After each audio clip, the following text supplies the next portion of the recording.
It's Sunday the 21st of August 2016. This is a chart update for Alkane Resources. Alkane's a stock that I've held for 4 or 5 years. It's definitely been a bottom draw type exercise. I think I got in just when it was starting this real solid down leg here, but I've just been averaging down around this 20-25 cent level for a few years now, and it consistently was dipping down there. And in particular, in the last 18 months, it's been dipping down to 20 cents, despite the fact that they've got a gold project that is, it's not the best gold project, that they're producing about 65,000 ounces a year at about 1,200 Australian target all-in sustaining costs. And they've had a few problems there and doing a lot of stripping of the new pit in the last year or so, which has kept costs elevated. But I think that's really might have turned a corner now, and you might see a bit more consistency in production and some lower costs. But I think the move at the moment is really all about the rare earths and zirconia project, the Dubbo zirconia project. I think I'm showing this long-term chart because I think the real important thing here is the volume. There's a saying that if price is truth, volume is a lie detector, and that's really something that I've been focused on in the last 6 months in particular. It's on this previous, when it's rallied before, it hasn't really been on good volume, but you've seen it here. It might be easy to show it on a daily chart. You can see that when it's been dipping down to these levels around 20 cents, the volume's really picked up. Someone's sort of holding it there, and then I know there was a fund exiting. I think one of the ETF funds for rare earths had quite a substantial holding in Alkane, and they exited their position back in March. Every time it's dipped down there, it's been sort of accumulated, and then in the last month, we saw this big spike up in early July, and there was sort of a tell there that it held above sort of the midpoint of that rally, and that rally was on very good volume. And that's when I sort of started to get quite bullish and bought another sort of 20 or 30%, added another 20 or 30% to my holding.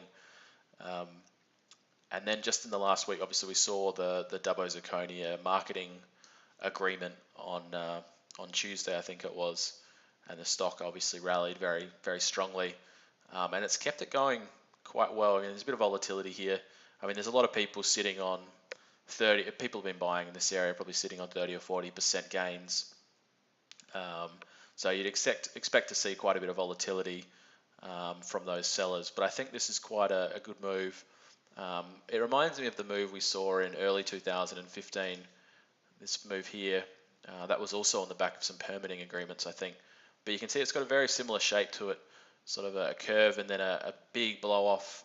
Obviously that move didn't end well, and it was sold down again. But I think in the short term you've got good upside potential to test that high again around 40 cents. And if it can break through there, then all bets are off. It's going to be based on fundamentals that it has a really strong move. But everything's starting to line up for the rare earth and zirconia project. It's just a matter of if those prices of some of the minerals start to move up as well, you might see some interest. I think they've done everything they can there, and even if they don't get it off the ground, I like that the reason I always had been buying this stock is the backstop of that gold project, which I think is a decent project, and they also have good exploration ground as well and proven pedigree. Given they've ran the Peak Hill gold mine 15-20 years ago, and also they had sold the project to Regis, so the McPhillamys project. So they've got good pedigree there in exploration. So I think if they might do a sort of a pivot toward the gold projects if they can't sort of proceed to construction of and financing of the Dubbo zirconia project. But long term, it's all about that 40 cent level. I think I'd say there's a pretty good chance we're going to see that in the next few weeks, maybe even sooner. It has been on the volume's really picked up here, but I really like that just long basing pattern. It's probably easier to see it on the weekly chart, but if you were to break above 40, I think you'd see a move. You could see a move up towards 60, which I guess is the repeat of the range from 20 to 40, and then and then up again. So yeah, so around that 60 cent sort of area. I mean, that's just purely on the technicals. But I guess that, the longer the basing pattern on a stock like this, the more severe the move will be after. Um, I mean, we've seen it on some of the gold projects. I mean, one that I had talked about 6 months ago was Resolute, and that was just a dramatic move after this long basing pattern. Um, I'm not sure if Alkane's going to have that sort of move, given that it's not in production of gold, for example, of the quantities of gold that Resolute are, and Resolute was a beaten up stock. But it shows you the potential. The longer the basing period, the more sharp and severe the move is out of it. So that's what I've been hoping for with Alkane for a long time. It's going to come, on the back of fundamentals, though, most likely.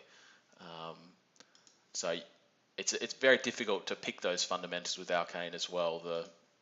It's a sort of opaque markets, and you don't not a lot of people know these markets very well. So price action is something you're gonna have to rely on, I think.